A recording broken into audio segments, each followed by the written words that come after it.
So there you have it. I hope you enjoyed this video, and that was a bad way to start a video, because that's usually how I end my videos. Just like videos, stories also have beginnings, and how you begin this beginning is very important. The start of your story is what hooks the reader and gets them interested and motivated to stick with your story to the end and continue reading. There are a lot of great ways to start your story, but there are also some not so great ways. Today, we're talking about the latter. Really, what we're focusing on today is the first scene, not the first line or the first paragraph. So maybe like the first chapter of a novel or the first few paragraphs of a short story. Before we get into this, I know that someone is going to mention some book that's sold 10 billion copies and does everything that I mention in this video in its opening. Good execution can make almost anything work, but certain approaches are harder to execute on.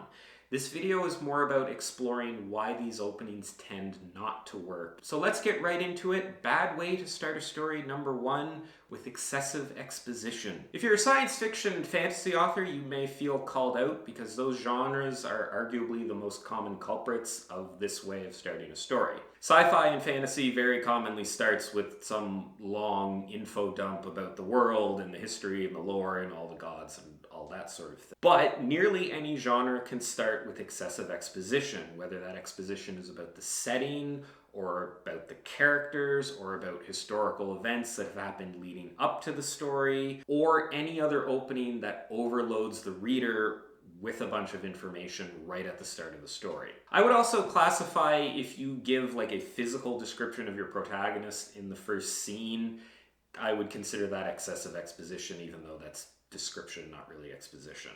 If you're starting with a dump of exposition rather than action, dialogue, etc., then you're going to run into a few problems. The problem with starting a story this way is it doesn't tend to engage the reader on an emotional level. We aren't immediately getting into the plot or the characters, and we're not giving the reader something that they can latch onto and be interested in. If your story starts with a lot of information that they need to get their head around and understand and digest up front, it's going to be a lot harder for them to get into it. Once they're into the story and they're engaged, then you can start to trickle out all of the expository information that you want them to get. This will feel more natural and it avoids overloading the reader with too much information up front. They will care more about this expository information once they care about the characters and are interested in the plot of your story. Way number 2 to poorly start a story: with non-relevant characters or events. This one will probably be a little bit controversial, but any story that starts with characters who aren't your main characters, or that starts at a different time or in a different setting than the main narrative arc of the story, is going to be more difficult for the reader to get into. I would classify something like a dream scene in this if your story starts out with the main character having a nightmare or something like that. This is why prologues are sometimes not loved by a lot of people, which is strange because prologues are probably my favorite thing to write, but also my least favorite thing to read.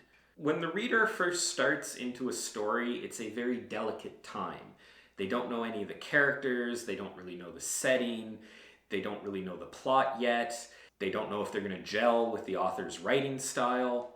There's a natural sort of resistance that a lot of readers have in these early phases. The writer almost needs to build up trust with the reader. The reader needs to trust that this is going to be a story that they're going to enjoy. If after the first scene you yank away all of that trust by saying that none of the characters or events you just read about is actually where the story is taking place, you're basically doing the hard part twice. That's double the chances to lose the reader and double the work that the reader needs to do in order to get into the story. This is, I think, one of the reasons that prologues exist in the first place, rather than a prologue just being chapter 1. By separating out those events into a prologue, it makes it more clear to the reader up front that we might not necessarily be right in the main arc of the story right out of the gate. If you want to do a story like this that starts out with either different characters or in a different place or at a different time, then I recommend you keep this first scene very short and also tie into it in the main story as quickly as you possibly can so that the reader immediately sees the link between the events they were just reading about and the events of the main narrative arc of the story. Don't want the reader to feel like they were reading one story in chapter 1 and then moving into a completely different story in chapter 2. Poor opening number 3, an opening that doesn't create any interesting questions. This one is a little bit more vague than the first two, but I think it's nonetheless very important. Good writing is ultimately about promises. These promises are the questions that the reader has that theoretically get answered over the course of the story. If you can't make the reader have questions that they're interested in getting answers to, then they're probably not going to stick around and read the rest of the story. Why would they? This means that the introduction of the story needs to at least get the ball rolling on some of these questions. There needs to be a little bit of intrigue up front. What you want to avoid is having an opening that's kind of just meh. If the opening scene is your character getting out of bed or brushing their teeth or going through a normal day at their boring cubicle job, something like that is not going to be very engaging because it doesn't create any of that intrigue. It doesn't create any questions that the reader might want answers to. Now, most stories do start with a presentation of the character's status quo life before they get swept up in the events of the plot. That is something that's very important to establish.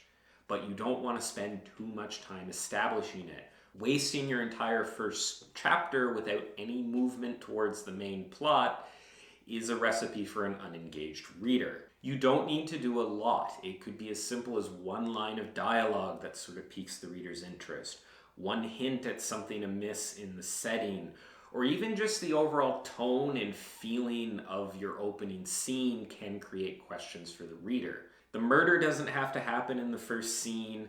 The meet cute between your romantic duo doesn't need to happen. The fantasy character doesn't need to go on the first leg of their quest at the end of chapter 1. But you want to hint that these things are coming. Just like I'm glad you watching this video happened. So there you have it. I hope you enjoyed this video and found the advice in it useful. If you want to see more stuff like this, you can check out all my other writing advice related videos and subscribe to my channel. Thanks for watching, and I'll see you next time.